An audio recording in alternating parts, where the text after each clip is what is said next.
Okay, so we are live. এখন আমাদের Facebook page থেকে, অফিসিয়াল পেজ থেকে লাইভটা চলে আসবে। So we can share it now.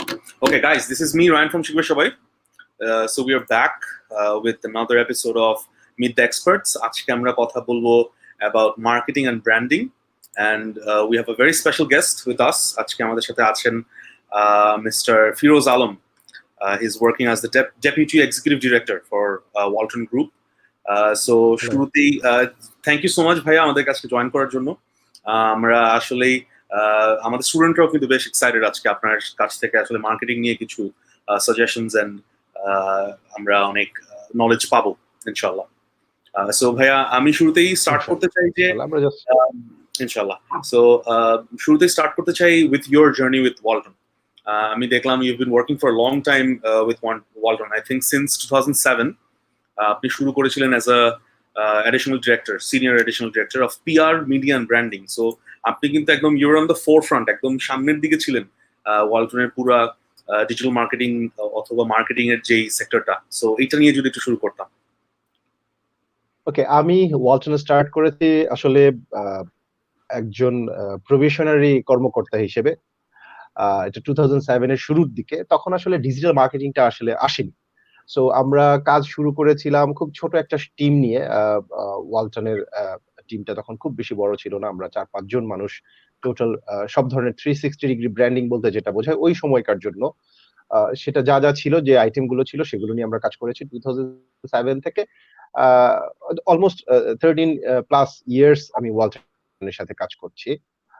আমাদের ডিপার্টমেন্টের অফিসারদের মধ্যে সবচেয়ে স্টার্ট সেটা দিয়ে আমার শুরু ছিল।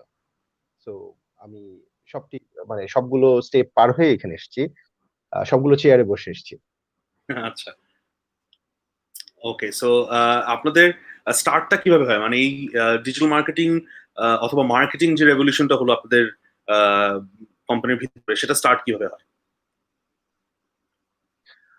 ডিজিটাল মার্কেটিংটা তো আসলে আমাদের দেশে কিভাবে কোন দিক দিয়ে প্রবেশ করলো আমরা নিজেরাও আসলে টের পাইনি, ঢুকে গেছে আস্তে আস্তে কাজ করতে করতে। এক সময় আমরা ফেসবুক ইউজ করতাম হচ্ছে জাস্ট ফ্রেন্ডদের সাথে গ্যাদার করার জন্য কিংবা জাস্ট ফান করার জন্য, কিন্তু এইটা এক সময় কিভাবে একটা প্রচার মাধ্যম হয়ে গেল এবং স্ট্রং। আমি মনে করছি এখন গণমাধ্যমের চাইতেও অনেক সময় ফেসবুক স্ট্রং হয়ে গেছে এবং আমরা দেখতে পাচ্ছি যে আমাদের বিভিন্ন জায়গায়, ধরেন যদি বলি গভর্নমেন্ট বডিতে কিংবা ব্র্যান্ড গুলো ফেসবুকের যে রিভিউ কিংবা পোস্ট কমেন্ট এগুলোকে খুব ভ্যালু করছে।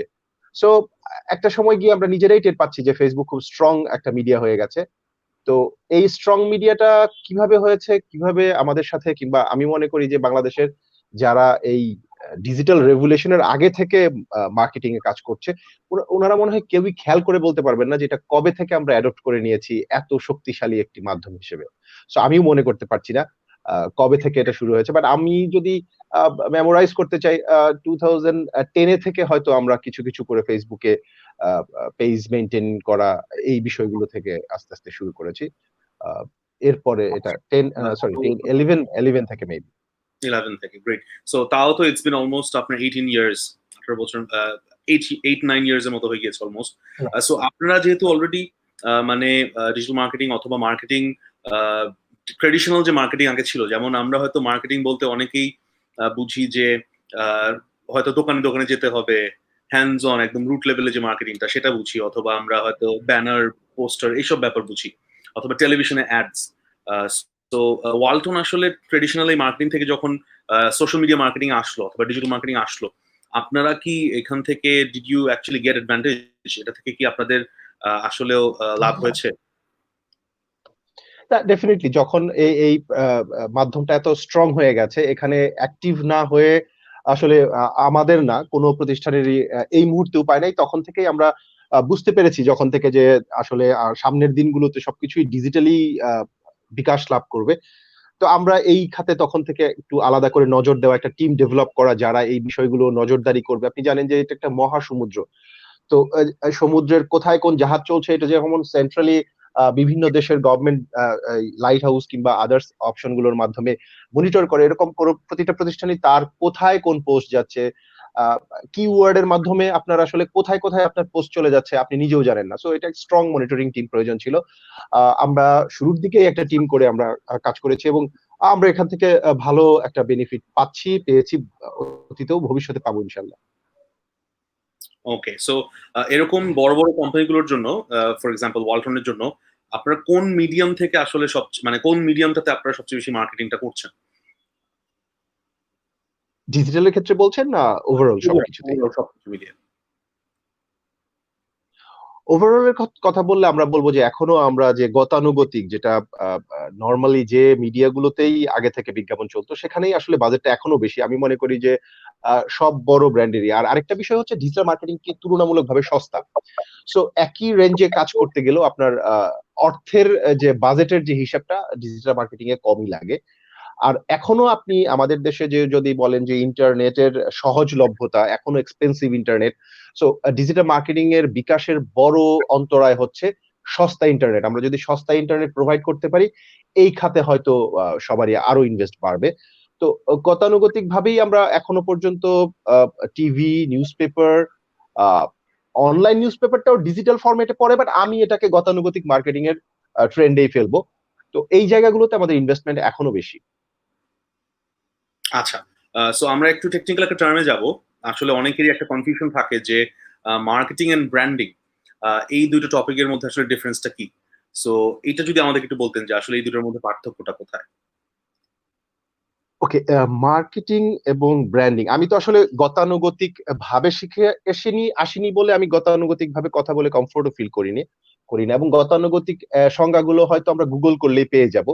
আমি একটু আমার মতো করে আমি বলার চেষ্টা করছি। সেটা হচ্ছে যে আহ, যখন থেকে প্রাগৈতিহাসিক কালে যখন থেকে মানুষ সীমিত আকারের বিনিময় প্রথা শিখেছিল, পণ্য বিনিময়, তখন থেকেই আসলে মার্কেটিং এর জন্ম।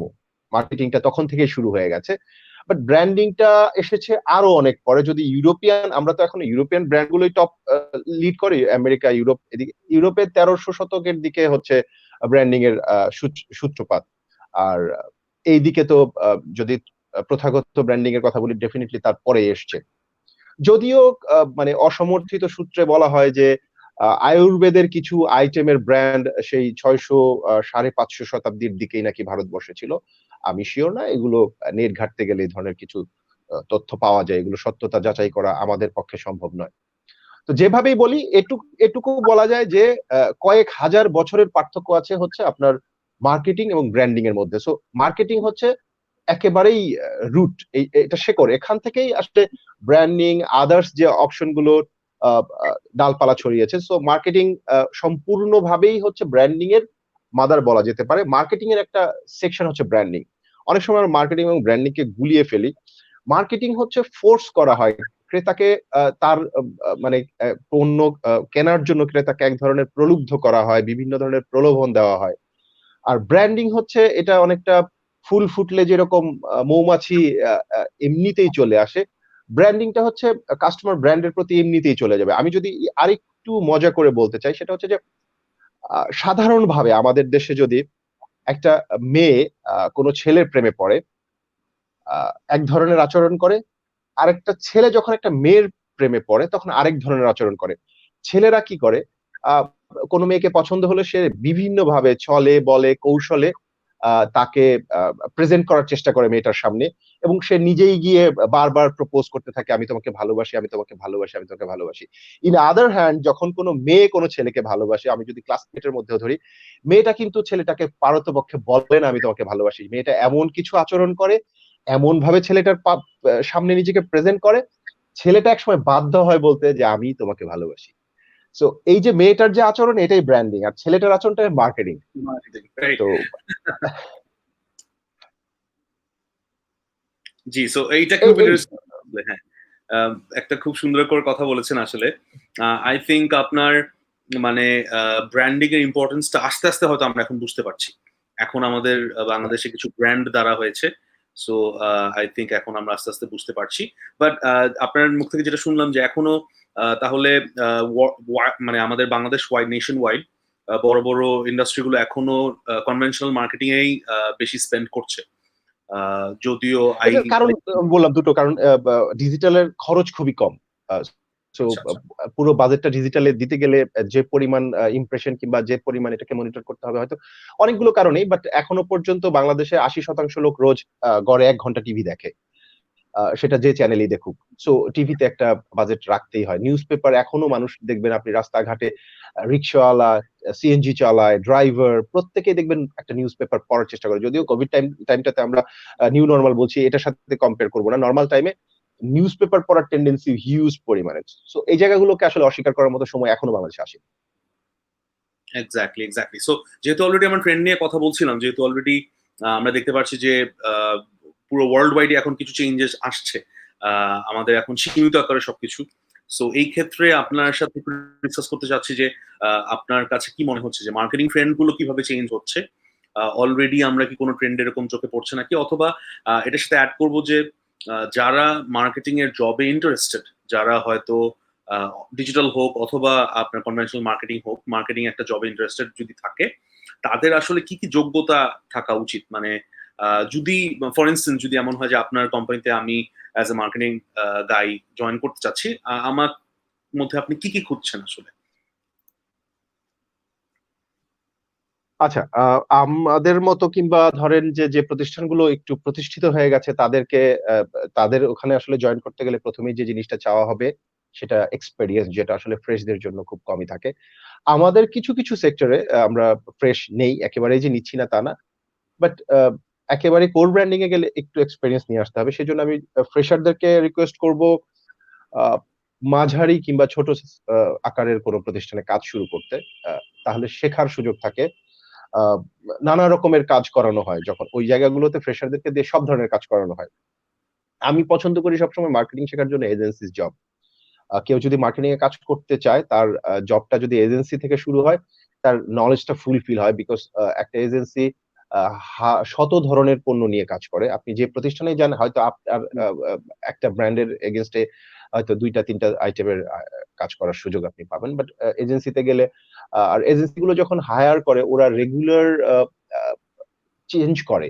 মানে একে এই এই ব্র্যান্ড থেকে এই প্রোডাক্টে, ওই প্রোডাক্ট থেকে ওই প্রোডাক্টে চেঞ্জ করলে হয় কি, সব ধরনের একটা বাজার সম্পর্কে একটা ধারণা চলে আসে। তো আমি যদি আমাদের প্রতিষ্ঠানের কথা বলেছেন, আমি যদি ইন্টারভিউ বোর্ডে বসি, তাহলে আমি যে প্রার্থী থাকবে তার প্রথম যোগ্যতা তার কাছে জানতে চাবো। প্রথমে তো তাকে একটা যেহেতু অনেক আবেদন পড়ে, এইচআর থেকে একটা স্ক্রিনিং করা হয় সিভিতে। সো স্ক্রিনিং করার জন্য তাকে একটা প্রেজেন্টেবল সিভি দিতে হবে, যে সিভিটা দেখে যারা সিলেক্ট করে তারা বুঝতে পারে যে না, আমি যাকে খুঁজছি তার মধ্যে এই গুণাবলীগুলো আছে। আফটার দ্যাট আমাদের পর্যন্ত আসলে আসে ভাইবা বোর্ডের সময় আমরা তাদেরকে পাই। তো আমি খোঁজার চেষ্টা করি তার মধ্যে আহ, শেখার চেষ্টা কতটুকু আছে। 2 ধরনের প্রার্থী পাই আমরা, অভিজ্ঞ এবং মধ্যম মানের অভিজ্ঞদের মধ্যে। কেউ এসে প্রমাণ করার চেষ্টা করে আমি অনেক কিছু জানি স্যার, আমাকে হায়ার করাটা আপনার জন্য অনেক লাভবান। আর কারো কাছে এর মধ্যেই কারোর প্রেজেন্টেশন এরকম থাকে, আমি অনেক কিছু শিখেছি স্যার, আরো কিছু শেখার আগ্রহ আছে, আমাকে সুযোগ দেন, আমি চেষ্টা করব ভালো কিছু করতে। So, আমি পছন্দ করি আসলে এই সেকেন্ড ক্যাটাগরির, যার শেখার ইচ্ছা আছে। আমি কখনোই টিমে এমন কাউকে চাই না যে এসে পুরো টিমটাকে শেখানোর চেষ্টা করবে। কারণ একটা টিম যখন ডেভেলপ হয়, টিমের একটা বডি ল্যাঙ্গুয়েজ ক্রিয়েট হয়ে যায়, সে তাদের মতো করে কাজ করার একটা মাঝখান থেকে অনেক মানে এই নিজেকে জানানোর যে চেষ্টা, এই টাইপের কেউ আসলে হয় কি টিমের মধ্যে ব্যালেন্স নষ্ট হয়ে যায়। বরঞ্চ তার চেয়ে এই টাইপের মানুষ বেটার, যে এসে পুরো টিমটাকে আগে বুঝবে, আস্তে আস্তে তার নিজের আহ, রংটাকে ছড়িয়ে দেওয়া। আপনি পানিতে যখন 1 ফোঁটা রং দেন প্রথমে, কিন্তু ও পুরো পানিটা রং করে ফেলে না। ও এরপর আপনি যদি পানিটা আস্তে আস্তে নাড়তে থাকেন, দেখবেন আস্তে আস্তে রংটা পুরো পানিতে ছড়িয়ে যায়। সো আমি চাই কেউ আসবে, সে 1 ফোঁটা রঙের মতো আমার মাঝখানে পড়বে, আস্তে আস্তে সে নিজের কাজ দিয়ে পুরো পানির রংটাকে চেঞ্জ করে ফেলবে।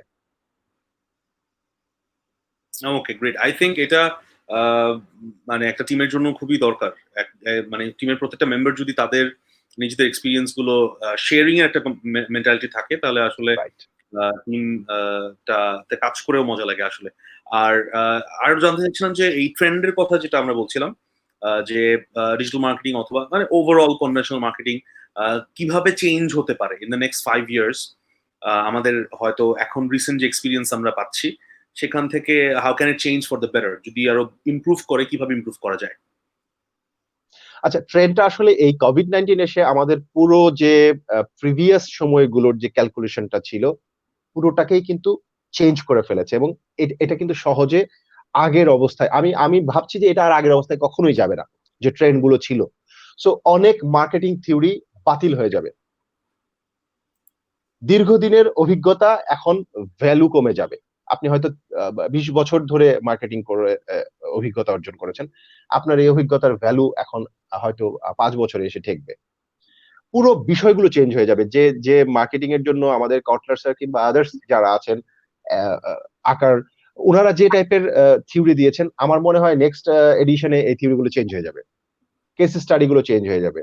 আপনার চতুর্থ আ আ শিল্প বিপ্লবের যে কথাটা আসছিল যে ডিজিটাল বিপ্লব চলে আসবে। আপনার আর্টিফিশিয়াল ইন্টেলিজেন্স এর উপরে যে হয়ে যাবে বলা হচ্ছিল। আমার মনে হয় এই করোনা ভাইরাস এটাকে অনেক বেশি ফোর্স করে দিবে। রকেট গতিতে এখন আরো বেশি ডিজিটালাইজ এর দিকে যাবে। ইন আদার হ্যান্ড প্রচুর মানুষ হচ্ছে রেগুলার যে জবে ছিল সেই জবগুলো হারাবে।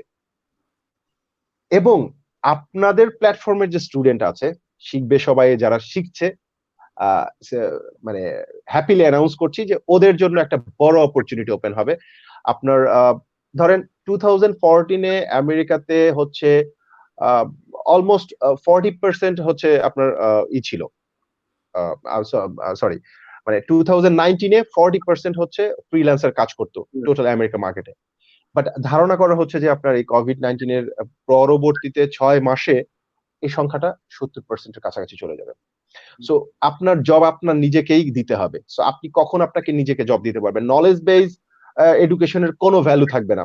স্কিল বেসড এডুকেশন লাগবে। আপনার স্কিল থাকতে হবে। আপনি প্রচুর জানেন, কোনো কাজে দেবে না।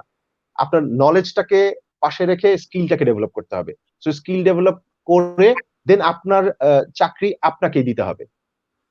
তো এই জায়গাগুলোতে ট্রেন্ড গুলো আমার মনে হয় ডিজিটালি চেঞ্জ হবে। আমরা যারা কাজ করছি আমাদেরও এখন উচিত এই সময়টাতে, যেহেতু কাজের চাপ কম, আমাদেরকে ডিজিটালি আরেকটু অ্যাডভান্স হওয়ার চেষ্টা করতে হবে।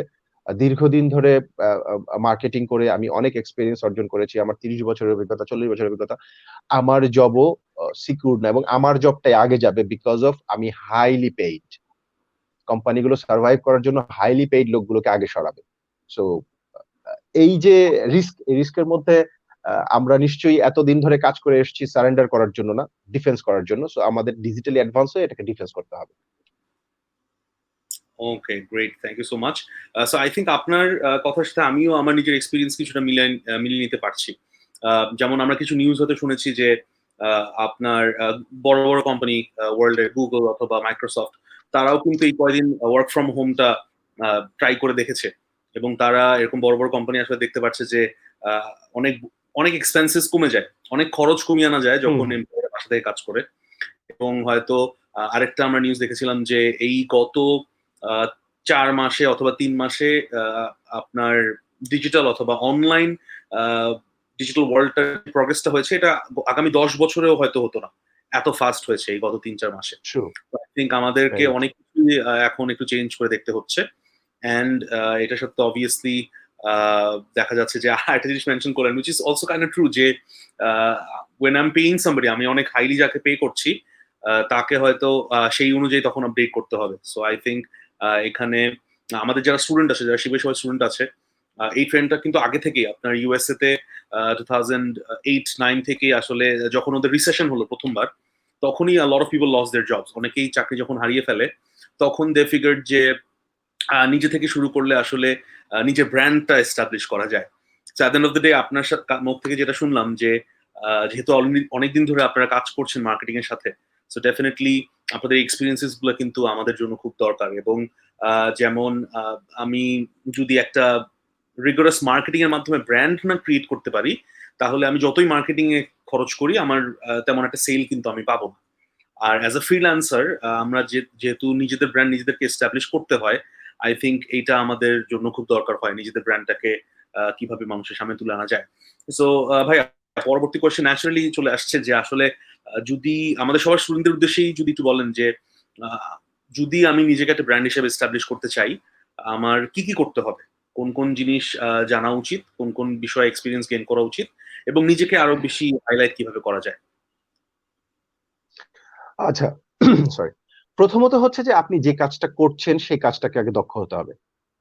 ধরেন আপনি অনেক ভালো প্রেজেন্টেবল, খুব সুন্দর করে কথা বলতে পারেন। বাট আপনাকে আপনার যে কাস্টমার আছে কিংবা যারা আপনাকে কাজের অর্ডার দিচ্ছে, কাজটা আপনি সময় মতো এবং মানসম্মতভাবে তাকে উপস্থাপন করতে পারছেন না। সেক্ষেত্রে আপনার পার্সোনাল উপস্থাপনের কোনো ভ্যালুই থাকবে না। সো প্রথমত হচ্ছে আপনার যে কাজটার জন্য আপনি মার্কেটে যাবেন এস এ ফ্রিল্যান্সার হিসেবে, আপনি ফ্রিল্যান্স ওয়ার্লড এ আপনাকে নিজেকে যেভাবে উপস্থাপন করবেন যে কাজটার জন্য, সেটাকে আপনাকে ভালোভাবে দক্ষ হতে হবে প্রথমত। আফটার দ্যাট হচ্ছে যে একই টাইপের কোয়ালিটি নিয়ে হয়তো ১০০ ছেলে একটা কাজের জন্য আবেদন করে। তো এবং আপনি যে জানেন যে শুধু আমেরিকাতেই ৬ কোটি ফ্রিল্যান্সার কাজ করে। সো পুরো ওয়ার্ল্ড এর আমি তো মনে করছি যে এখন মনে হয় অলমোস্ট সব জনসংখ্যা, কর্মক্ষম জনসংখ্যার, শিক্ষিত জনসংখ্যার মনে হয় ২০-২৫% এভারেজ সব দেশ মিলিয়েই আ ফ্রিল্যান্সিং এ কাজ করছে। তো এই যে একটা বিশাল বাজারে দেখা যায় যে $১০০ এর কাজের জন্য ৫০০ লোক আ লাইনে দাঁড়িয়ে যাচ্ছে এবং অলমোস্ট সবাই দক্ষতা অর্জন করেই এই জায়গাটাতে এসছে। তো আপনাকে কেন আপনার যে অর্ডার কাজের জন্য দিতে আসছে, কেন আপনাকে দিবে? সো প্রথমত হচ্ছে আপনি যে কাজটা করছেন সেটায় দক্ষ হতে হবে। দ্বিতীয়ত হচ্ছে আপনাকে প্রেজেন্টেবল হতে হবে। আপনি আপনি আপনার সাথে যদি পার্সোনালি সে অনলাইনে একটা ইন্টারভিউ নিতে যায়, আপনি যেন তাকে বলতে পারেন সুন্দর করে। আপনার কথা দেখে ১ম এ তো আপনি কাজ দেখাতে পারবেন না। ১ম এ আপনাকে দেখাতে হবে। প্রিভিয়াস র‍্যাংকিং একটা ব্যাপার থাকে ফ্রিল্যান্সিং এ আমি যতদূর জানি যে কার র‍্যাংকিং পয়েন্ট কেমন, মানে আদার্স কাস্টমারদের ফিডব্যাক এর উপরে। সেটা তো ডেফিনিটলি শুরু যে তার তো আর থাকছে না। শুরুতে তো তাকে মানে ১ম কাজটা যখন নিবে তাকে তো খুব সুন্দর করে কথা বলে তাকে নিজের কথা দিয়ে বোঝাতে হবে যে না, কাজটা এই ছেলেটাকে দিলে এই ছেলেটা পারবে কিংবা এই মেয়েটাকে দিলে এই মেয়েটা পারবে। সো আপনাকে প্রেজেন্টেবল হতে হবে। আ ডেফিনিটলি এই সেক্টরটাতে যেহেতু আন্তর্জাতিকভাবে কাজ করতে হয়, আন্তর্জাতিক ভাষাগুলোতে দক্ষতা থাকতে হবে। এরপরে যেটা থাকতে হবে যে অনেকেই দেখবেন যে একটা ছোট কথা বলতে গিয়ে অনেক কথা বলে আসল কথাটা শেষ পর্যন্ত ভুলে যায়। সো কথা সংক্ষেপে যেন আপনাকে যে কাজের অর্ডার দিতে আসছে, ভার্চুয়ালি আপনি সে উনি কিন্তু আপনার বস। আমরা যতই বলি ফ্রিল্যান্সাররা নিজের বস। আসলে যখন আপনি বিজনেসম্যান, সে যত বড় বিজনেসম্যানই হোক, পৃথিবীর সবাই আপনার বস। কারণ আপনার সবাই হচ্ছে পটেনশিয়াল কাস্টমার।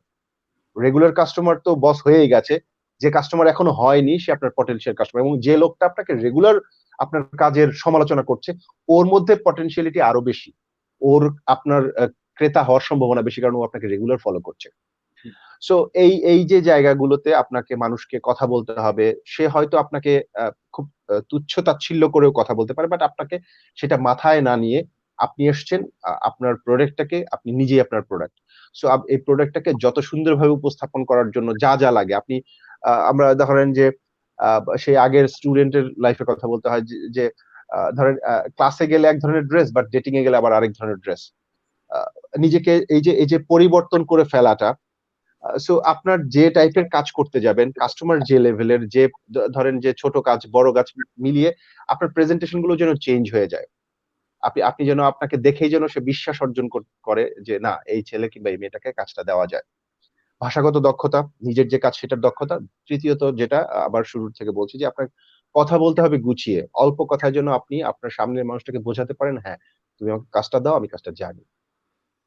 এই ৩ টি বিষয় যদি আপনি কোনো আপনার ফ্রিল্যান্সার দক্ষতা অর্জন করে, তাকে ফিরিয়ে রাখার সুযোগ আসলে কারোর নেই। আমি থ্যাংক ইউ সংক্ষেপে সো মাচ। বললাম। বলতে গেলে অনেক কথা বলা যায়। এক্সাক্টলি। সো খুব ভালো লাগলো, আপনি খুব সুন্দর করে আসলে বলেছেন। আমি যদি একটু অ্যাড করি, আমাদের যারা স্টুডেন্ট আছেন, অ্যাজ আ ফ্রিল্যান্সার যদি আপনি নিজের ব্র্যান্ডটাকে আসলে এস্টাবলিশ করতে চান, তাহলে পোর্টফোলিওর একটা মানে ব্যাপার চলে আসে যে you have to be able to, যেটা ভাই অলরেডি বললো যে প্রেজেন্টেবল হতে হবে। সো আপনি যে কাজটা করছেন আমাদেরকে মেক শিওর করতে হবে যে সেই কাজটা শোকেস করার মতো যেন আমার একটা অপরচুনিটি থাকে। যেমন কিছু ছোট এক্সাম্পল যদি আমরা বলি, এরকম সেলফ ব্র্যান্ডিং এর কিন্তু আমরা আশেপাশে প্রচুর এক্সাম্পলস দেখছি। যেমন কিছু মানুষ আছে যারা, আমি যদি গাড়ির যে দোকানগুলো, গাড়ির শোরুমগুলোর কথা বলি, কিছু মানুষ আছে বাংলাদেশে যারা গাড়ির শোরুম এফোর্ড করতে পারে না। বাট তারা যেটা করে, তারা ১টা ২টা গাড়ি এনে হয়তো কোনো একটা জায়গায় আলাদা করে শোকেস করে পার্সোনাল কনট্যাক্টস এ যারা আছে, ফেসবুক অথবা সোশ্যাল মিডিয়ার মাধ্যমে বিভিন্ন লিড জেনারেট করে। লিড জেনারেট করে তাদের কাছে প্রেজেন্ট করলো যে আমি এরকম একটা গাড়ি সেল করতে চাচ্ছি, আপনি এসে এখানে দেখতে পারেন।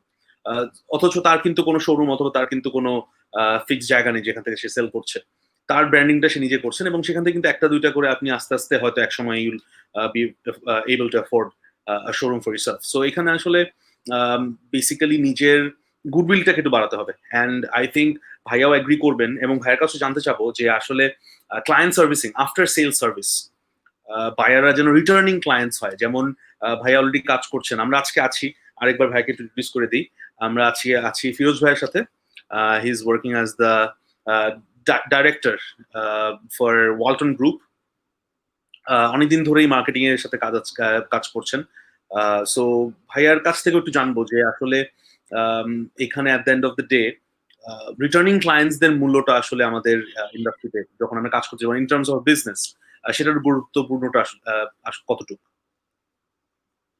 ওকে, রিটার্নিং কাস্টমার আমরা যে ট্রেডে কাজ করি, প্রোডাক্ট ব্র্যান্ডিং, প্রোডাক্ট মার্কেটিং এ, এটার ক্যালকুলেশনটা খুব টাফ, যে কতজন রিটার্ন করছে আমরা নিজেরা জানি, বাট প্রকাশ করাটা কাস্টমারের কাছে খুব টাফ। যে আমি তো দোকানের সামনে লিখে রাখতে পারবো না যে আমার এত% রিটার্ন কাস্টমার।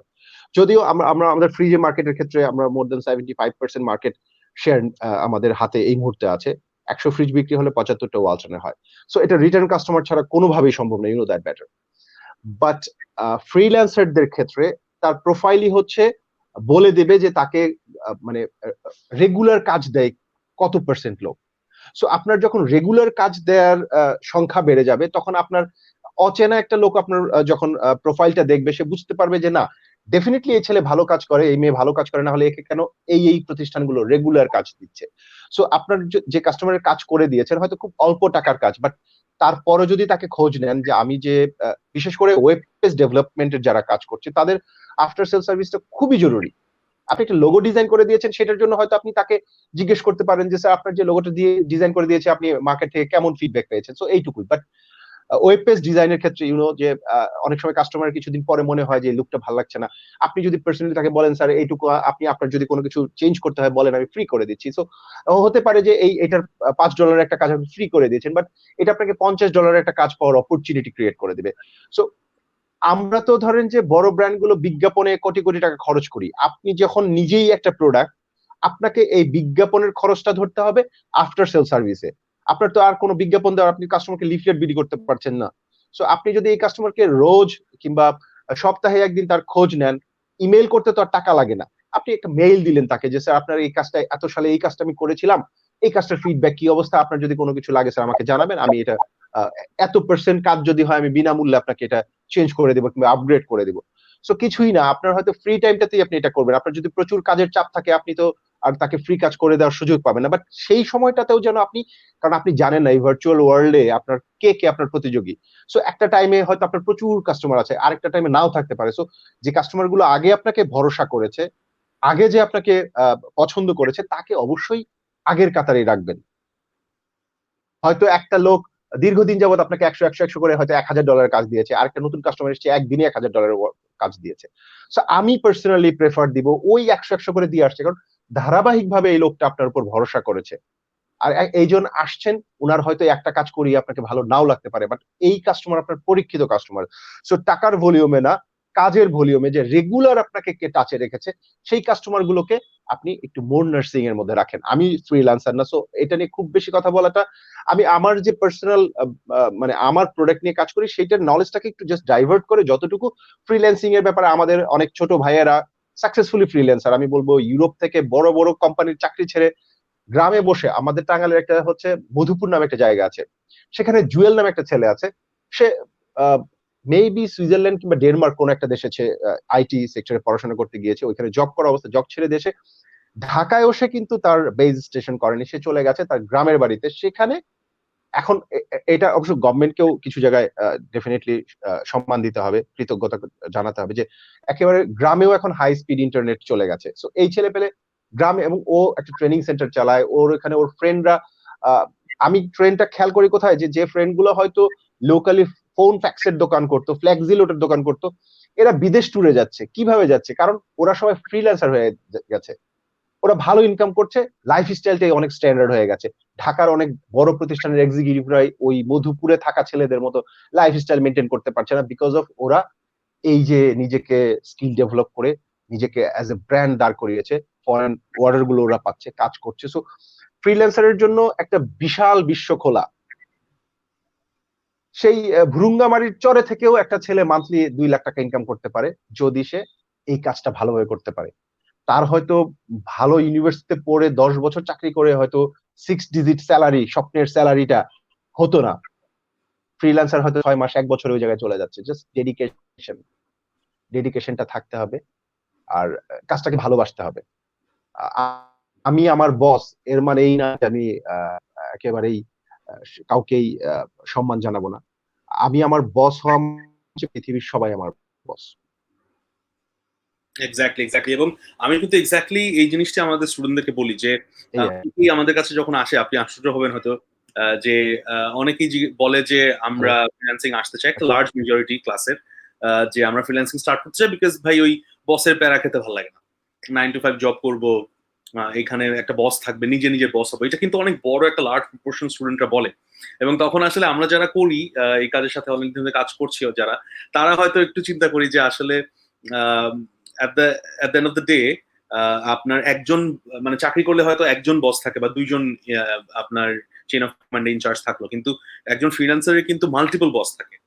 ডেফিনেটলি যত বেশি কন্ট্রাক্ট আমি করতে পারবো তত আমার জন্য ভালো। সো আমি যখন 3-4টা ডিফারেন্ট কন্ট্রাক্টে 3-4 জন মানুষের সাথে কাজ করব, তখন কিন্তু every single person is my boss, এবং তাদেরকে আমরা definitely boss at the end of the সারি। আচ্ছা, একটু কারেকশন দিব। আমি যে ছেলেটার নাম বলেছি আমি ভুল বলেছি, ওর নাম হচ্ছে সেলিম জুয়েল রানা বলেছি, আচ্ছা সেলিম রেজা। কারণ ও হয়তো শুনছে ও ভাই আমার নামটা ভুল বললো, সো লিটল কারেকশন। ছেলেটার নাম হচ্ছে সেলিম রেজা, সেলিম রেজা। আচ্ছা great. Okay, please carry on. হ্যাঁ, ঢাকার বাইরেও আসলে অনেকেই আছেন, বিভিন্ন জায়গায় আছেন, এবং আমাদের গভর্নমেন্ট থেকেও এখন প্রচুর তারা কিন্তু ভালো একটা ফিডব্যাক আমরা পাচ্ছি, ওভারঅল একটা সাপোর্ট আমরা পাচ্ছি। এবং দেখা যাচ্ছে যে আপনার অনেকটাই আমি যারা হয়তো অনেক অনেক সময় কনফিউজ থাকেন যে আসলে ফ্রিল্যান্সিং মার্কেট প্লেসটা কিভাবে কাজ করে, বা ফ্রিল্যান্সিং মার্কেট প্লেসটা আসলে কিভাবে কাজ করতে হয়, এখানে বায়াররা কেন আমাকে এত পে করছে। যারা ফ্রিল্যান্সিং ইন্ডাস্ট্রির ব্যাপারে আইডিয়া রাখে না, তারা হয়তো যখন শুনে যে একজন মানুষ অজপাড়া গায়ে 2 লাখ টাকা মাসে ইনকাম করছে বা 3 লাখ টাকা মাসে ইনকাম করছে, তখন ন্যাচারালি কিন্তু আমরা একটা একটা ডাউট আমাদের মধ্যে চলে আসে যে এটা তো আমার আমার আমি তো কখনো দেখিনি এরকম সম্ভব। So, আপনাদের জন্য আমি একটা জিনিস বলবো যে ফ্রিল্যান্সিং মার্কেট প্লেসটাকে যদি আপনি একটু বুঝেন, একটু যদি রিসার্চ করেন, তাহলে আপনার কাছে জিনিসটা অনেক ক্লিয়ার হয়ে যাবে। আমি খুব শর্টকাট বলছি। যেমন ধরেন আপনার আমরা যদি ধরি আপনি কানাডাতে থাকেন, কানাডাতে একজন মিনিমাম ওয়েজ রেট, মানে একদম যারা সবচেয়ে মিনিমাম বেতনের যারা চাকরি করে, তাদের ওয়েজ রেট হয়তো $10 থেকে $15 Canadian dollar per hour. So এভাবে যদি হিসাব করেন, একজন ওয়েব ডিজাইনার বা গ্রাফিক ডিজাইনারের কথা যদি আমি বলি, একজন গ্রাফিক ডিজাইনার মোটামুটি একটু ভালো পেমেন্ট পাবে। সে হয়তো আমি ধরলাম $20 পার আওয়ার সে বেতন পাবে। তার যদি সারা সপ্তাহে 40 ঘন্টা কাজ থাকে, সারা মাসে 160 ঘন্টা কাজ থাকে, তাহলে ফুল টাইম জব যদি আমি ধরি, তাহলে 160 ইন্টু 20 যদি করেন, $3,200 কিন্তু আমার একজন গ্রাফিক ডিজাইনারকে পে করতে হবে। এটার চেয়ে কম আমি দিতে পারবো না। সো আমি যদি সেখানে বসে একজন গ্রাফিক ডিজাইনারকে হায়ার করি, সেই গ্রাফিক ডিজাইনারটা আমাকে মাস শেষে মার্কেটিং ম্যাটেরিয়াল প্রিন্ট করে দিচ্ছে। আমি একটা বিজনেস রান করি, আমার কিছু মার্কেটিং এর কাজ থাকে, আমার কিছু ডিজিটাল মার্কেটিং এর কাজ আছে, আমার কিছু ফ্লায়ার, পোস্টার, ব্যানার এসবের কাজ থাকে, আমি করে নিচ্ছি তাকে দিয়ে। তাকে আমি বেতন দিচ্ছি $3,200। আপনি যদি বাংলা টাকায় হিসাব করেন, $3,200 মানে ক্যানাডিয়ান ডলার হয়তো 1,80,000 টাকার মতো হবে। আমি যদি এই একই কাজটা কানাডাতে কোনো ডিজাইনারকে না রেখে এই কাজটা যদি আমি অনলাইনে বাংলাদেশি কোনো ডিজাইনারকে হায়ার করে দেই, সে কিন্তু আমাকে এক্স্যাক্টলি সেম কাজটা করে দিতে পারবে, ইভেন বেটারও হতে পারে, ডিপেন্ডস অন দ্য ডিজাইনার। কিন্তু এখানে কোনো কনস্ট্রেন্ট নাই, কিন্তু মানে আপনি কোনো বাধা পাবেন না।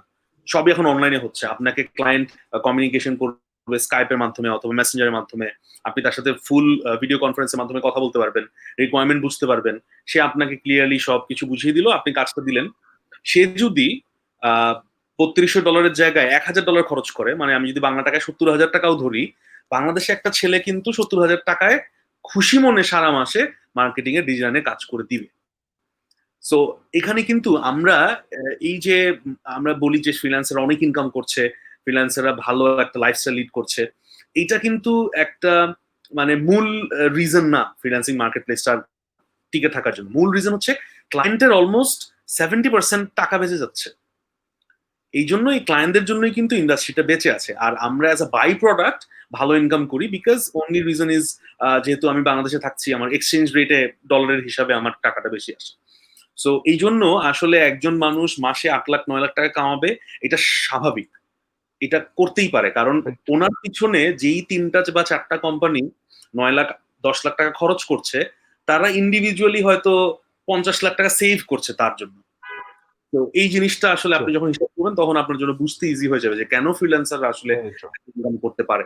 এবং ভাইয়া যেটা শুরুতেই বললো যে আহ, আল্লাহ না করুক যদি আমাদের বাংলাদেশে যদি ইকোনমিক রিসেশন হয়, যদি এরকম হয় যে যেহেতু এই গত 3-4 মাসে আসলে অনেক মানুষই ইজ আউট অফ ওয়ার্ক, অনেক মানুষই কিন্তু হয়তো 3-4 মাসে তাদের চাকরি হারিয়েছে, এবং পুরো ওভারঅল বাংলাদেশে মানুষের পার্চেসিং পাওয়ার, যেটা আমরা বলি যে আপনার হাতে কত টাকা আছে আপনি খরচ করতে পারবেন, হয়তো এই অ্যামাউন্ট এখন একটু কম।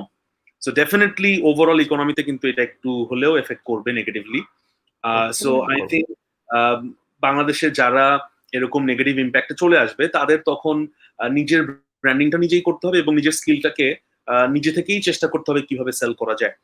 যেটা আমাদের গ্রাফিক্স প্লাস ওয়েব ডিজাইনের স্টুডেন্টরা যেটা করে, আমরা কিন্তু দেখি অনেক সময় নিজেদের ফ্যামিলি থেকেই বেশ কিছু ক্লায়েন্ট চলে আসে।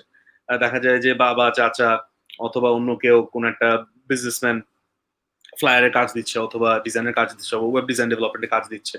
সো এই জিনিসটা আসলে পুরোপুরি দেখা যাচ্ছে যে আপনার সাথে একমত, এবং আই থিঙ্ক এটা আমাকে ট্রেন্ড বুঝতে পারছি অলরেডি, যেহেতু আমরা দুজন কিন্তু ভাইয়া পুরো ডিফারেন্ট ইন্ডাস্ট্রি থেকে আসছি। বাট আমরা দেখতে পাচ্ছি যে আসলে ওভারঅল আমাদের দুইটা ইন্ডাস্ট্রিতেই দের আর লট অফ সিমিলারিটিস, আসলে ওভারঅল অনেক মিল খুঁজে পাচ্ছি। একটা প্রশ্ন ছিল যেটা আপনার আমাদের একজন ভিউয়ার করেছেন, আই থিঙ্ক ভাইয়া এটা একটু যদি বলতেন যে অ্যাজ আ ওয়েব ডিজাইনার বা ডেভেলপার, ধরেন একজন অন্টারপ্রেনার, একজন ফ্রিল্যান্সার, সে নতুন তার একটা বিজনেস রান করতে চাচ্ছে, নতুন একটা বিজনেস শুরু করতে চাচ্ছে, তার যদি একটা এজেন্সি টাইপ বিজনেস করতে চায়, তাহলে তার কি কি লাগবে, শুরু কিভাবে করবে? As a web designer, okay, as a web designer হিসেবে এজেন্সি খুলতে গেলে ডেফিনেটলি ওয়েব ডিজাইনিং এর একটা ভালো এক্সপিরিয়েন্স তো লাগবেই প্রথমত। কারণ আপনি যখন এজেন্সি, তার মানে হচ্ছে আপনি আর একটা ফ্রিল্যান্সারের আর এজেন্সির মধ্যে পার্থক্য কোথায়? ফ্রিল্যান্সারকে যখন কোনো কোম্পানি হায়ার করে, সে একটু ডাউট থাকেই যে না, এখানে গেলে আমি একটু কম বেশি সার্ভিস পেতেই পারি। এবং আপনি যেটা বললেন যে ইউরোপ আমেরিকাতে কেন, টাকাটা বাঁচানোর জন্য। তার কাছে যদি প্রচুর টাকা থাকে সে লোকাল এজেন্সিতে যেত। সো একটা এজেন্সির কাছে মানুষের চাহিদাটাই অন্য। আপনার কাছে যে আসবে সে আপনাকে এক্সপার্ট ধরে আসবে। সো ওই জায়গাটাকে আগে আপনাকে স্কিলটা ডেভেলপ করতে হবে যে আমি প্রফেশনালি একটা এজেন্সি রান করার মতো লোক বল কিংবা আমার নিজের নলেজটা ওই পর্যন্ত এসছে কিনা। তো এইটুকু যদি হয়ে যায়, এইটা এটা গ্যাদার করার জন্য আপনি যা যা শিখবেন, ওইটুকু শিখলে এজেন্সি করার জন্য যা যা লাগবে সেটা আপনার শেখা হয়ে যাবে। মানে আপনি পানিতে ভাষা শেখা মানে আপনি সাঁতার শিখে গেছেন। সো আমি যদি আপনাকে বলি সাঁতার কিভাবে শিখবেন, আমি যদি বলি যে না আপনি পানিতে ভাষা শেখেন আগে, সো তখনই কিন্তু আলটিমেটলি শেখান, সাঁতার না শিখলে আপনি ভেসে থাকতে পারবেন না। সো আপনি যখন একটা ওয়েব ডিজাইনার হিসেবে একটা এজেন্সি খুলতে যাবেন, আপনাকে প্রথমে তো ওয়েব ডিজাইনের উপর ভালো নলেজ থাকতে হবে। আফটার দ্যাট ভালো আপনার ডিজিটাল আপনার প্রোফাইল ক্রিয়েট করতে হবে, যে প্রোফাইল গুলো আপনার যে সম্ভাব্য গ্রাহক যারা হতে পারে তাদের কাছে পাঠাতে হবে। এবং শুরুর দিকে ডেফিনেটলি আপনাকে টাকার দিকে না তাকিয়ে যাদের মানে আপনার কাজটা, যাদের কাজটা করে দিলে খুব সহজেই আপনি যে যে সেক্টরটাতে কাজ করতে চাচ্ছেন সেই সেক্টরে আপনার কাজের চাহিদা সৃষ্টি হবে। শুরুর দিকে আমি বলবো সবসময় সেলফ ব্র্যান্ডিং এর জন্য কিংবা নিজের এজেন্সির অ্যাডভার্টাইজমেন্টের জন্য হলেও, যে আমরা আগে বাসে শুনতাম না যে কোম্পানির অ্যাডভার্টাইজমেন্টের জন্য এটা ফ্রি ফ্রি কিংবা এত টাকা, এক্স্যাক্টলি লাইক দ্যাট। আপনি যখন শুরু করবেন তখন আপনাকে ছাড় দিতে হবে। আপনাকে একটা মানুষ যাতে ঠিক আছে অল্প টাকায় তাহলে করিয়ে দেখি, মানে আপনি তো জানেন আপনি কনফিডেন্ট। এমনও হয়েছে আমরা কাউকে কাজ দিব না, সে বলেছে যে বস আমি কাজটা করি, আমাকে অর্ধেক টাকা দিন। কাজ শেষে দেখা গেছে 5-10% বেশি টাকা পেয়েছে। 5-10% তার ওয়ার্ডারের না, তার কাজের মার্কেট ভ্যালুর চাইতেও আমরা অনেক সময় বেশি টাকা দিয়েছি। কারণ সে প্রথমে তার রাস্তাটা অর্জন করেছে। কারণ প্রত্যেকটা জিনিস আসলে টাকা দিয়ে ক্যালকুলেট করা হয়। আপনি 10 টাকার জিনিসের জন্য যদি 8 টাকা দেওয়ার সুযোগ পান, তার বিক্রি হওয়ার সুযোগ সৃষ্টি বাড়ে। সো এই জায়গাটাতে আপনাকে ওই কম্পিটিটিভ মার্কেটে যাওয়ার জন্য প্রথমে আপনার যাতে ফাইট করতে পারেন। আপনার যদি শুরু হয় যে এজেন্সির প্রথম মাস থেকে আমাকে বেনিফিট বের করতে হবে, প্রফিট বের করতে হবে, তাহলে আসলে আপনি একটু চ্যালেঞ্জে পড়ে যাবেন। অ্যাবাউট এজেন্সি, সেক্ষেত্রে আমি বলবো যে আপনি দীর্ঘদিন ফ্রিল্যান্সার হিসেবে কাজ করে অভিজ্ঞতা এবং আর্থিক মেরুদণ্ডটাকে একটু শক্ত করেন, দেন এজেন্সি ওপেন করেন। এক্স্যাক্টলি, আই থিঙ্ক আপনার অ্যাডভাইসটা খুবই গুরুত্বপূর্ণ। অনেকেই অনেক সময় যেটা হয় যে আপনার একটা বিজনেস মানে কিন্তু ইনভেস্টমেন্ট।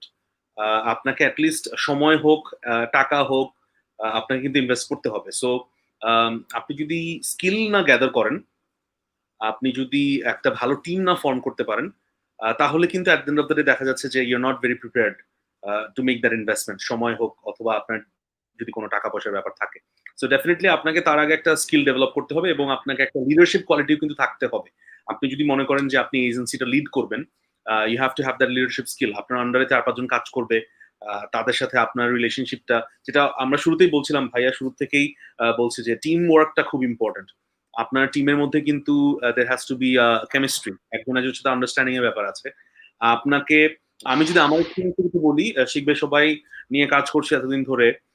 আমার ২-১টা হয়তো অবজারভেশন আছে যেটা আমি হয়তো আপনাদের সবার সাথে শেয়ার করতে চাই যে যদি একটা স্টার্ট আপ করেন, নিজের কোনো আইডিয়া নিয়ে কাজ করতে চান, সেটাকে কোনোদিন কোনো একটা বড় কোম্পানিতে আপনি যদি রূপান্তরিত করতে চান, তাহলে আপনাকে শুরু থেকে ফার্স্ট অফ অল ফার থটেড হতে হবে। মানে আহ, ১ মাস পর কি হবে সেটাই যদি আপনি না জানেন, তাহলে আসলে আপনার কোম্পানির জন্য আগামী ৫ বছর বা ১০ বছরের প্ল্যান আপনি কিন্তু ক্রিয়েট করতে পারবেন না।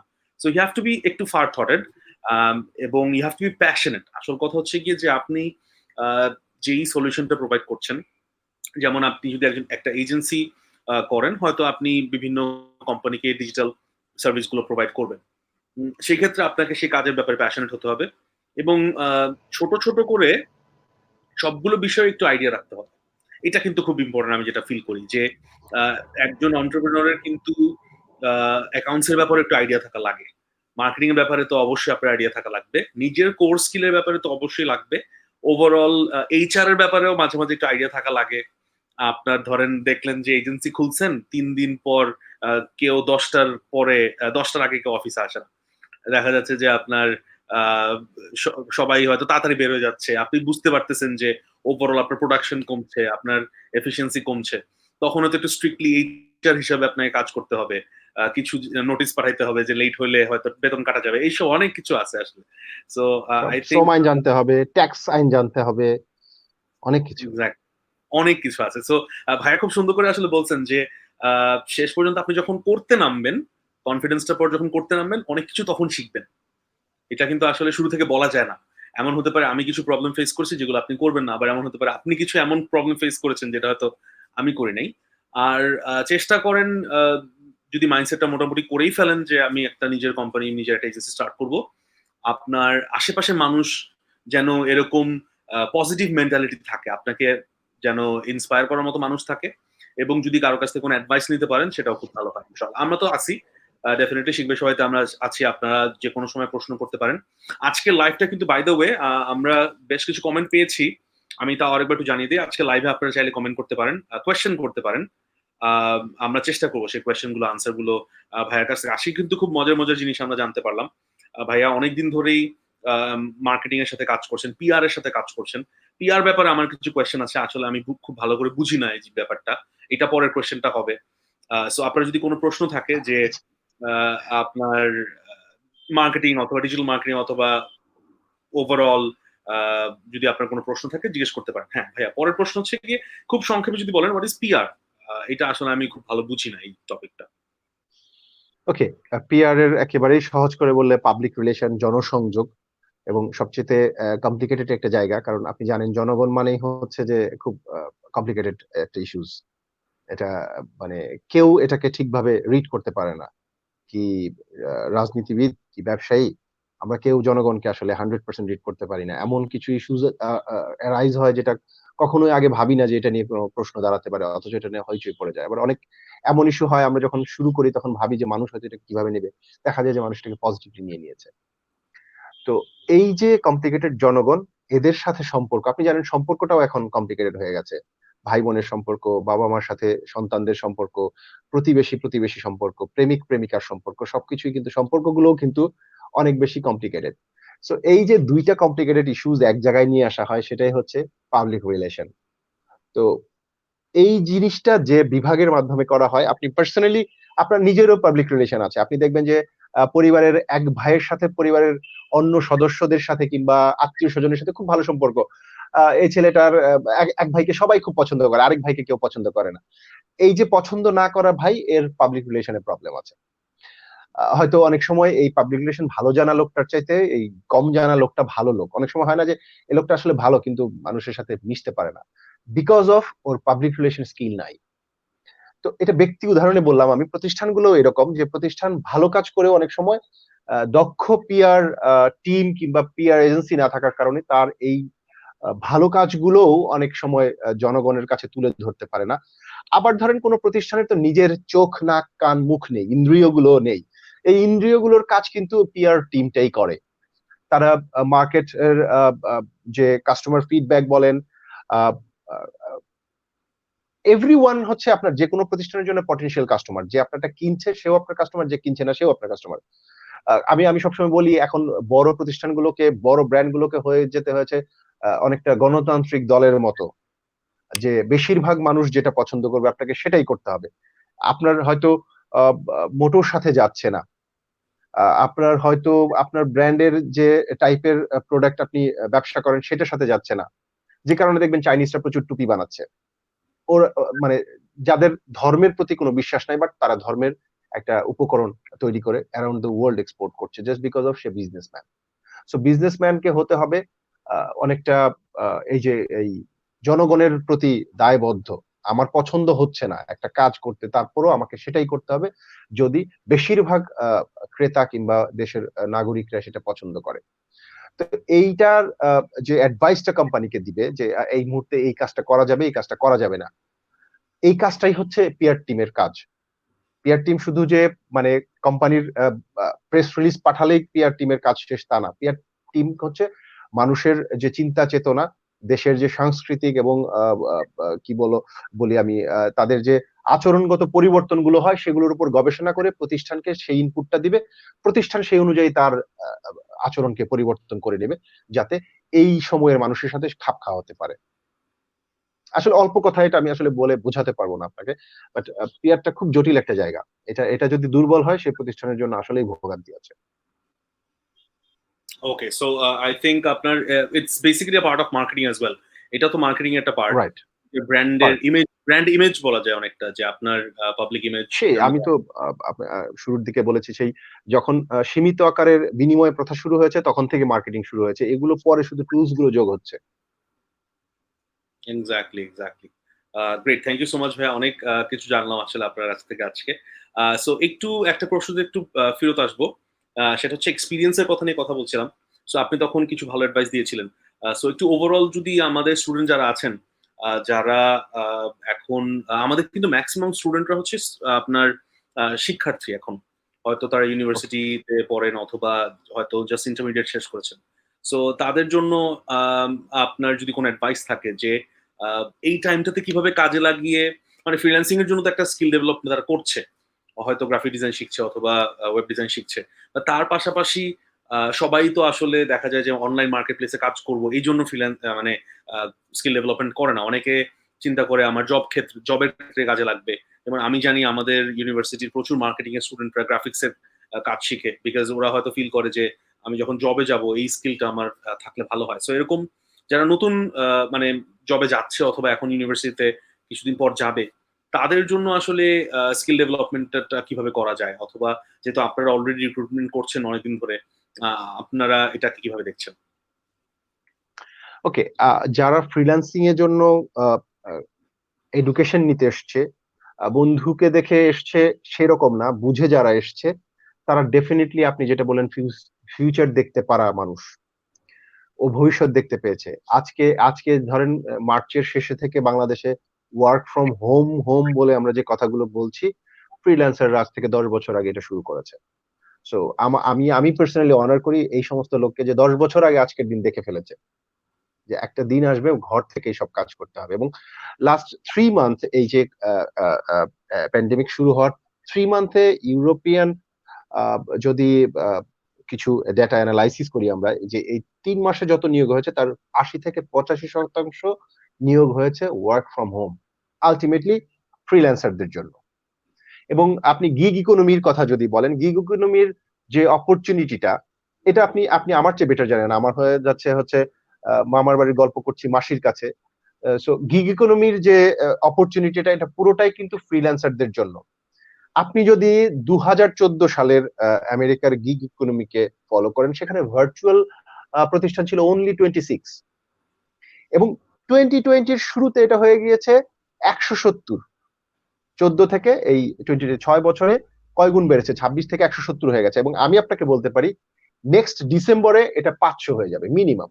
এবং এগুলো যে খুব ছোট ছোট ভার্চুয়াল কোম্পানি তা না, আপনার অনেক বড় বড় প্রতিষ্ঠান আছে। অটোমেটিক, আপনি জানেন অটোমেটিক কানেক্ট কল এই টাইপের কিছু আছে। আনসার কানেক্ট নামে একটা কোম্পানি আছে, এগুলো কিন্তু খুব বিগ কোম্পানি। তো টপলেটের মতো কোম্পানি, এগুলো কিন্তু ভার্চুয়াল কোম্পানি। সো আমি জানি না যে এর পরবর্তী ভার্চুয়াল একটা কোম্পানি, ইন্টারন্যাশনাল কোম্পানি ময়মনসিংহ এর গফরগাঁও থেকে হবে কিনা। সো এই অপরচুনিটিটা কিন্তু এই যে ছেলে আপনাদের কাছ থেকে শিখছে, কিংবা যেখান থেকে শিখুক, শিখবে সবাই থেকে শিখুক কিংবা আদার্স কোনো প্ল্যাটফর্ম থেকে শিখুক, যদি সত্যিকার অর্থে সে শেখে, তার জন্য একটা হিউজ অপরচুনিটি। যারা রেগুলার জবের জন্য নিজেকে তৈরি করছে তাদের জন্য একটা সামনে হতাশা, যে আসলে যারা চাকরি করছে তারাই তো কেউ অর্ধেক, কেউ 70%, কেউ 80%, অল্প কিছু মানুষ হয়তো 100% স্যালারি পাচ্ছে, যে একটা হতাশার দিকে যাচ্ছে। আর এই যে যারা ওয়ার্ক ফ্রম হোম কিংবা ফ্রিল্যান্সিং শিখে আসতেছে, ওরা যাচ্ছে একটা অপরচুনিটির দিকে, সামনে একটা বিশাল সুযোগের সৃষ্টি হচ্ছে।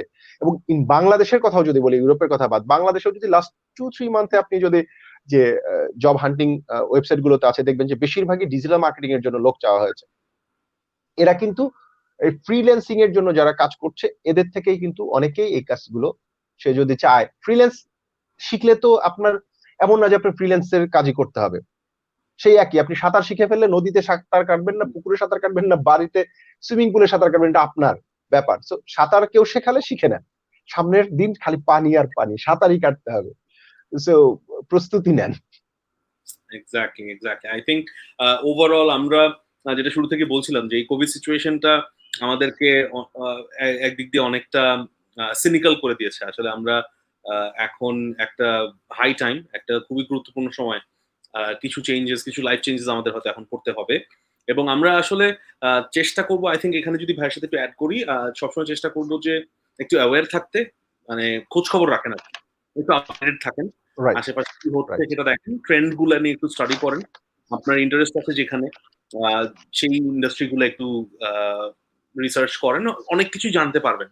অ্যান্ড মোস্ট ইম্পর্টেন্টলি যেটা আমি এখন ফেস করি, সেটা হচ্ছে গিয়ে যে কোনো সোর্সের থেকে খবর আসলে বিশ্বাস করবেন না।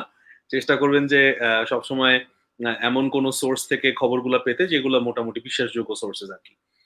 বিকজ আসলে যেটা ভাই আগে বলেছে যে এখন আমাদের সিচুয়েশনটা আমরা খুবই কনফিউজড, সামনে কি হচ্ছে মোটামুটি ট্রেন্ড হিসেবে যদি আমরা চিন্তা করি, তাহলে হয়তো যত বেশি স্কিলস আপনার থাকবে অ্যাজ অ্যান ইন্ডিভিজুয়াল, তত বেশি আপনার ভ্যালুয়েশনটা হবে মার্কেট প্লেসে।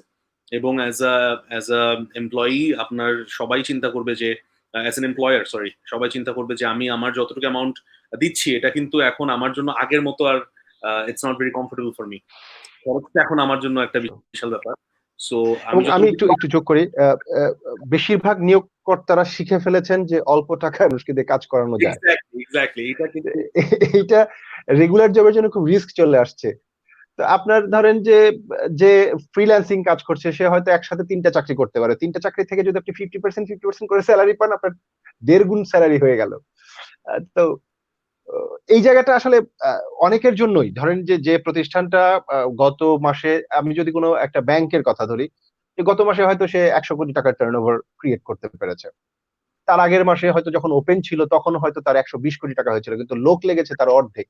সে তখন চিন্তা করবে, কি রে, 20% গ্রোথের জন্য আমার 100% বেশি লোক কেন লাগে? এগুলো কিন্তু রিস্ক অ্যালার্মিং। আমরা হয়তো অনেকেই কম স্যালারি পেয়ে মনোক্ষুণ্ণ হচ্ছি। এক্স্যাক্টলি নিয়োগকর্তা সে তো বিজনেসম্যান, এবং স্মার্ট ম্যানেজমেন্টের প্রথম কথাই হচ্ছে কম লোক, কম ইনভেস্ট দিয়ে আপনার আরওআইটাকে যতটুকু সম্ভব সেভ করা। তো তার, সে তো, আপনি ধরেন শেয়ার করে জানিয়ে দিন প্রজন্ম হচ্ছেন, তাতে তো তার কিছু আসে যায় না।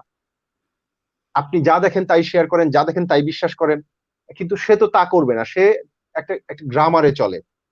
একজন নিয়োগকর্তা, একজন যে উদ্যোক্তা, সে যদি কিছু নাও বোঝে, তাকে বোঝানোর জন্য এমন কিছু লোক থাকে কন্টিনিউয়াস তাকে এই কস্ট মিনিমাইজেশনের জ্ঞান দিতে থাকবে। এবং এই যে যে ইকোনমিক্স এর যে এই যে কার্ভটা, এটা আপনি অস্বীকার করতে পারবেন না। আপনি মনুষ্যত্বের কথা বলবেন, আপনি হিউম্যানিটির কথা বলবেন, এত লোক বেকার হয়ে যাবে, যাবে কোথায়? একদিন, 2 দিন, 3 দিন এই লোকগুলো নীরবে আস্তে আস্তে ওয়ার্কলেস হতে থাকবে, যে সিস্টেম থেকে আপনিও এদেরকে রক্ষা করতে পারবেন না।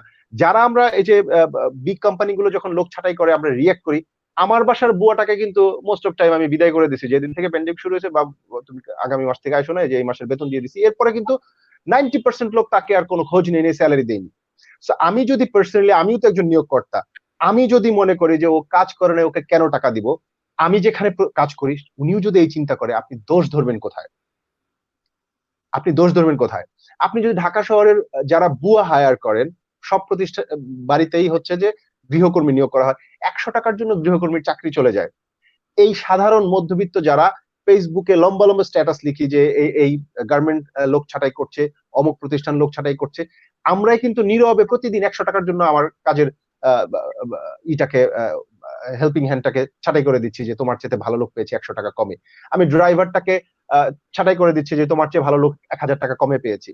সো আমি নিজেই কিন্তু আমার অলওয়েজ এফিসিয়েন্সি, ইকোনমিক্যাল এফিসিয়েন্সিকে ডেভেলপ করার চেষ্টা করি, কম টাকায় ভালো কাজ করানোর জন্য। সো আমাকে যারা নিয়োগ দিবে তারাও এটা চাইবে, এইটাই সিস্টেম। ইকোনমিক্স এর মধ্যে এই হিউম্যানিটি আনাই যাবে না, মানবতা সেটা অন্য জায়গা, কিন্তু একটা লোক নিশ্চয়ই তার জায়গা জমি ব্যবসা বিক্রি করে লোকজন বসিয়ে বসিয়ে স্যালারি দিবে না। অনেক কথা বলে ফেলছি আসলে।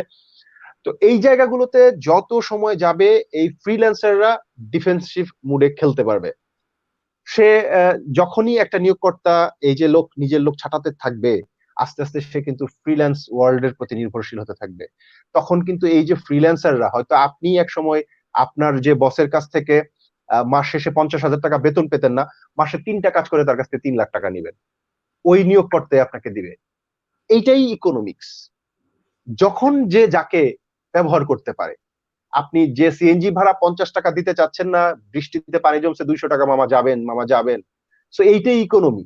আপনার ওই সিএনজি ওয়ালাকে গালি দিয়ে, কিংবা তাকে এই লোকগুলো হচ্ছে কষাই, সুযোগ পেলেই নাই, বলার কোনো সুযোগ নাই। ওই মুহূর্তে আপনার কাছে ওই 50 টাকার চেয়ে 200 টাকার ভ্যালু কম।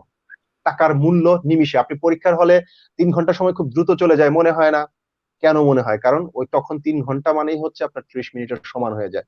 সো আপেক্ষিক সময়ের মতো একটা, একেবারে পৃথিবীর সব ঘড়িতেই কিন্তু একইভাবে টিক টিক টিক টিক করে 60 সেকেন্ডে মিনিট হয়। তারপরও আপনার কাছে সময় আপেক্ষিক হয়ে যাচ্ছে। তো অর্থ তো আরো আপেক্ষিক। আপনার কাছে 10 টাকা, আপনার একটা একটা একটা একটা একটা যদি আমি বলি, একটা ধরেন ললিপপ 10 টাকা আপনি কিনছেন। এই ললিপপই যদি আপনি এমন একটা সিচুয়েশনে পড়েন যে আপনার বাচ্চাটা খেতে চাচ্ছে না, কাঁদছে, এই ললিপপটা দিলে হয়তো খাবে, আপনি এই ললিপপ আপনাকে ওই মুহূর্তে একদম শেষ, যখন আপনার একেবারে প্রয়োজন, সব দোকান বন্ধ, কেউ যদি বলে 100 টাকা হলে পাবেন, আপনি তখনই কিনে নেবেন। সো এই যে চাহিদা বিধি, এই চাহিদা বিধিতে ফ্রিল্যান্সাররা যত সময় যাবে এগিয়ে থাকবে। এবং আমি বলবো, যারা এই জব রিস্কে আছেন, যাদের বয়স আমার মতো ধরেন বেশি হয়ে গেছে, আমরা নতুন স্কিল হয়তো অর্জন করতে পারবো না, বাট যারা ইয়াং, আপনারা বিভিন্ন ধরনের, আপনি নিজেও বলেছেন, স্কিল অর্জন করতে থাকেন। যে নিয়োগকর্তা আপনাকে 50,000 টাকা বেতন দেবে না বলে চাকরি থেকে ছাঁটাই করেছে, আমি আপনাকে কথা দিতে পারি এই নিয়োগকর্তাই আপনার কাছ থেকে 1.5 লাখ টাকা দিয়ে কাজ করিয়ে নেবে। True. খুবই সুন্দর কথা বলেছেন আসলে। পুরোপুরি আমি একমত আপনার সাথে, যে at the end of the day আমরা যে চেঞ্জেস বানাই, it's all about demand and supply. আপনার যে জিনিসটা ডিমান্ড, আমি দেখতে পাচ্ছি অলরেডি যে আমাদের ফ্রিল্যান্সিং ইন্ডাস্ট্রির ডিমান্ডটা বাড়ছে। সো ডেফিনেটলি এটাতে আমরা যত তাড়াতাড়ি আমাদের নিজেদেরকে যত তাড়াতাড়ি এটার সাথে অ্যাডাপ্ট করাতে পারি, আমাদের জন্যই ভালো ওভারঅল। কিন্তু খুব পজিটিভলি কথা বলেন আসলে। আপনার কথাগুলোর থেকে বেশ কিছু জিনিস শিখার আছে। আমি একটা জিনিস খেয়াল করলাম যে আপনার অ্যাডভাইস গুলো ইটস ভেরি রিয়েলিস্টিক, খুবই রিয়েলিস্টিক ভাবে বলছেন, এবং একটা পজিটিভ অ্যাটিটিউড রাখার চেষ্টা করছেন। সো আপনার একটা কোয়েশ্চেন আমার ছিল, যে আপনার এই পজিটিভিটির পিছনের কিভাবে, মানে how do you stay positive, এরকম পজিটিভিটি ব্যাপারে যদি আমাদের একটু বলতেন, যেটা এখন আমাদের ওকে, আসলে এই জিনিসটা দরকার। প্রথমত হচ্ছে আমার রক্তের গ্রুপ বি পজিটিভ। সো এটা easy to say, just kidding, be positive. তো আমি বলি I am B positive. So after that আমি বলি আমার ব্লাড গ্রুপ বি পজিটিভ। তো বি পজিটিভ, এটা আসলে পজিটিভ না হয়ে আপনি কিছু করতে পারবেন না। পৃথিবীর কোনো কিছুর বিরুদ্ধে লড়াই করে আপনি কিছুই জিততে পারবেন না। আপনাকে পজিটিভ ভাবে নিতে হবে এবং রিয়েলিটিটাকে যদি আপনি স্বীকার করে নেন, পজিটিভিটি অটোমেটিকলি চলে আসবে। আমি যে আচরণগুলো করছি সেটাকে আমি যুক্তি দিয়ে আমার মতো করে বিচার করে আমি ভাবছি যে না, এটা ঠিকই করছি। পৃথিবীর সবচেয়ে অন্যায়কারী লোকও তার নিজের কাছে কিন্তু পরিচ্ছন্ন। তার একটা যুক্তি আছে। আমি এইজন্য এটা করছি। সো আপনার সাথে যে আচরণটা কেউ করছে, আপনি একটু তার জায়গায় নিজেকে বসিয়ে নেবেন যে এই জায়গায় আমি থাকলে কি করতাম? তাহলে আপনি খুব সহজেই এই যেকোনো ইস্যুস পজিটিভ ভাবে নিতে পারবেন। আপনার সাথে আপনার একটা কলিগ হয়তো অফিসে গেছেন, সকালে খুব মিসবিহেভ করেছে। কিচ্ছু না। আপনি ওই সময়টাকে ক্যালকুলেশন না এনে তার আগের দিন তার সাথে কি কথা হয়েছিল সেটা ভাববেন। সুন্দর সময়গুলোকে মনে করার চেষ্টা করবেন। দেশের প্রতি যখন খুব আক্ষেপ হবে, এই দেশই আপনাকে কি, কি দিয়েছে সেটা ভাবার চেষ্টা করবেন। দেখবেন যে আ খুবই একটা রিল্যাক্স ফিল করবেন। এই রিল্যাক্স ফিল থেকেই আসলে পজিটিভিটি আসবে। আপনার যখনই কারোর উপর খুব রাগ হবে, আপনি তার যে পজিটিভ দিকগুলো আছে আপনার সাথে সেগুলো ভাবার চেষ্টা করবেন। দেখবেন যে অনেক কিছুই খুব সহজ হয়ে যায়। নিজেকে বসিয়ে নিবেন। সহজ কথা হচ্ছে যে আচরণটা করছে তার জায়গায় নিজেকে বসিয়ে নিবেন। দেখবেন যে অনেক সময়ই অনেক প্রশ্নের উত্তর আপনি পেয়ে যাবেন যে, আমিও তো মাঝে, মাঝে কারো সাথে এই ধরনের আচরণ করে ফেলি। সো আজকে হয়তো সেটার রেজাল্ট পেয়েছি আমি। হয়তো আমি একটা অন্যায় করেছিলাম সেটার প্রায়শ্চিত্ত আজকে হয়ে গেল। আ আ এরপরে হয়তো আমার জন্য ভালো কিছু অপেক্ষা করছে। Great, thank you so much ভাইয়া। আই থিংক আপনার এই শেষ কথাগুলো আমাদের এখন কাজে লাগবে। We have to be positive. আসলে আমাদের সিচুয়েশনটা এখন মেনে নিতে হবে, মানিয়ে নিয়ে চলতে হবে। বিকজ এখানে আপনার আসলে নেগেটিভ হয়ে আউটপুট তো আমরা কোনো পাচ্ছি না। এখানে পজিটিভ থাকলেই আমরা সামনের দিকে চলে যেতে পারবো। লাস্ট একটা ছোট কোয়েশ্চেন ছিল। আই থিংক আমাদের টপিকের মধ্যে খুব বেশি রিলেশনশিপ নেই, তাও আমি নিচ্ছি। ইথেরিয়াল একটা পেজ থেকে হয়তো কোয়েশ্চেনটা আসছে যে পার্টনারশিপ অথবা ইনভেস্টর কিভাবে পাওয়া যায়, অ্যান্ড আমার কোম্পানিতে কেন ইনভেস্ট করবে, এই ব্যাপারে যদি কিছু বলতেন খুব শর্টকাট। ভাইয়া যদি একটু খুবই ১-২ লাইনের মধ্যে যদি একটু বলেন। আচ্ছা, এটা আসলে খুব টাফ কেস। দেখবেন যে অনেকেই অনেক ভালো অপরচুনিটি কিংবা নিজের মধ্যে একটা পটেনশিয়ালিটি ক্রিয়েট করার পরেও সে আ পার্টনার পাচ্ছে না কিংবা ইনভেস্টর পাচ্ছে না। অনেকেই খুব সহজে ইনভেস্টর পেয়ে যাচ্ছে। এটা আমি বলব যে এই আ মানে গ্রামারের বাইরেও কিছু বিষয় থাকে যে বিশ্বাস করার, আস্থা অর্জন করার যে একে টাকাটা দিলে সেটা রিটার্ন আসবে। যে পার্টনার হবে ডেফিনিটলি আপনাকে সে বিশ্বাস করতে হবে। যে ইনভেস্টর আসবে, ইনভেস্টর পার্টনার আপনাকে বিশ্বাস করতেই হবে। ইনভেস্টর আপনার কাজের ক্ষমতার উপর বিশ্বাস করবে। আর পার্টনার হচ্ছে আপনার ব্যক্তি স্বাতন্ত্র্য, সততার উপরে নির্ভর করবে। সো ২ টা ২ জিনিস। পার্টনার এক জিনিস, ইনভেস্টর আরেক জিনিস। ইনভেস্টর হচ্ছে যে সে সিওর হবে যে হ্যাঁ, আমি যদি এখানে ৳১০ ইনভেস্ট করি, আমার ডেফিনিটলি ৳১১ হলেও আর ৳১ বেশি হলেও আমি ফেরত পাবো। আর পার্টনার, আমি যদি ৳১০ লস করি, ও ৳৫ নিজে খরচ করবে। ৳৫ লাভ হলে ৳২.৫ আমি, ৳২.৫ ও। সো এই ২ টা জায়গায় আপনার পার্থক্যটা যদি বুঝতে পারেন তাহলেই বুঝতে পারবেন যে আসলে আমাকে কোনটাকে কিভাবে আনতে হবে। ইনভেস্টর আনা খুব টাফ, পার্টনার জোগাড় করাটা খুব সহজ। এটা আপনি খুব সহজেই পারবেন। ওকে, থ্যাংক ইউ সো মাচ ভাইয়া। সো গাইস, আমাদের সাথে এতক্ষণ ছিলেন ফিরোজ আলম ভাই। উনি কাজ করছেন as deputy executive director of Walton group. ভাইয়ের সাথে কথা বললাম, একটা আড্ডা দিলাম, খুবই ভালো লাগলো আজকে। আসলে আজকে টপিকটা এরকম ছিল। ভাইয়া কিন্তু নিজের এক্সপিরিয়েন্স থেকে এবং ওভারঅল ওনার আশেপাশে, মানে আমাদের আশেপাশে যা হচ্ছে সেখান থেকে আমাদেরকে একটু মানে আমি অনেকটু বলবো যে ইটস কাইন্ড লাইক, হয় না অনেক সময় অনেক কেওসের মধ্যে আপনি যখন একটা মানে কাম বা পিসফুল এরকম কিছু শুনলে তখন ভয় লাগে। সো আই থিংক ভাইয়ার এই কথাগুলো আমরা একটু আমলে আনতে পারবো। Be positive. আসল কথা হচ্ছে এখন সবারই রক্তের গ্রুপ হওয়া বি উচিত। Positive, be positive. Be positive, be positively positive. চিন্তা করেন, এবং চেষ্টা করেন যে আরেকটু অ্যাওয়ার হইতে, আশেপাশের জিনিসগুলো একটু খেয়াল রাখেন এবং আপডেট করেন। আজকে মূলত আমরা এটাতেই বেশি এমফাসাইজ দিচ্ছি যে স্কিল ডেভেলপমেন্টটা আপনার খুব দরকার, এবং সামনের দিকে যে আমাদের চেঞ্জটা আসছে সেই চেঞ্জের দিক থেকে আমাদের ইন্ডাস্ট্রিতে যারা অ্যাডাপ্ট করতে পারবে, যারা ফ্রিল্যান্স বেসিসে আপনার সার্ভিসে দিতে পারবেন, সেই ক্ষেত্রে হয়তো আপনি একটু হলেও অন্য সবার চেয়ে এগিয়ে যাচ্ছেন। Okay, thank you right. So much guys. আমরা অলরেডি অনেকক্ষণ আড্ডা মারলাম। খুব ভালো লাগলো ভাই আপনার সাথে কথা বলে। Thank you so much. আপনার সময় আমাদের কাছকে দিয়েছেন আমাদেরকে জয়েন করার জন্য। না, আমি ইনশা আমি আমি খুবই লাকি ফিল করছি। কারণ আমি শিখবে সবাই সম্পর্কে জানি। আপনাদের একটা হিউজ নেটওয়ার্ক আছে সারা দেশের। আমি আশা করব যে এই নেটওয়ার্কের আমার আমার ইচ্ছার জায়গাটাকে, আমি খুব সাধারণ একজন মানুষ, মফস্বল থেকে উঠে আসা একজন মানুষ। আমি জানি মফস্বলের ছেলেদের কি, কি প্রতিবন্ধকতা থাকে, কেন তারা ভালো করতে পারে না। সো আমার আমার এই লাকি ফিল করার মূল কারণ হচ্ছে যে শিখবে সবাইয়ের মফস্বলের প্রচুর স্টুডেন্ট আপনাদের এখানে শেখার চেষ্টা করে, শিখবে সবাই যেহেতু। তো সবাইয়ের মধ্যে আমি তো আর সবাইয়ের বাইরে না, আমিও কিছু শেখার চেষ্টা করেছি আজকে আপনাদের সাথে কথা বলে। এবং মফস্বলের যারা আছে তারা এই জিনিসটা আপনাদের পেজে থাকবে, তারা দেখবে। আমি আশা করব যে পৃথিবীর সব পরিবর্তন এনেছে মফস্বলের ছেলেরা। ক্যাপিটাল সিটির মানুষেরা খুব বেশি পরিবর্তন করতে পারে না পৃথিবীটাকে। সো আপনাদের হাতেই পৃথিবী, আপনাদের হাতেই বাংলাদেশ। আপনারা এগিয়ে আসলে দেশ এগিয়ে যাবে। ধন্যবাদ সবাইকে। Thank you so much guys, this is Raihan from Shikhbe Shobai signing off. আমাদের সাথেই থাকবেন, এই ভিডিওটা পরে লাইভে সেভ হয়ে থাকবে আমাদের পেজে, so you can watch it later. Share করবেন সো দ্যাট আপনাদের আশেপাশে বন্ধু বান্ধব যারা আছে তারাও আজকে আমাদের ফিরোজ ভাইয়ের কথাগুলো থেকে আসলে অনুপ্রাণিত হতে পারে। ওকে, আল্লাহ হাফেজ। Bye guys, thank you.